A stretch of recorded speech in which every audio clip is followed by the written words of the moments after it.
Common AC problems and solutions.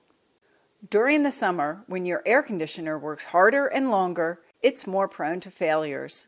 In this post, we'll look at a common symptom, inadequate cooling, and what you can do about it.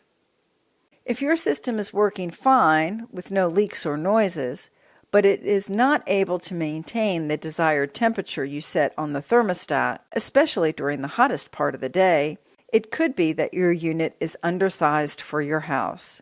Perhaps you added space onto the house since it was built, or removed trees near the house that were providing shade. When excessive demand is being made on the unit and it can't keep up, you may need a larger unit.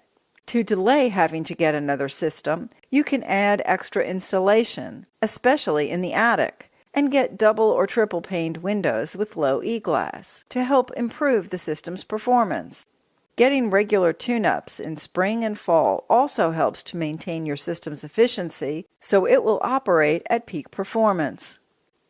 Other reasons for inadequate cooling include a dirty condenser or evaporator coil, a blocked condenser, clogged drain lines, or lack of system refrigerant.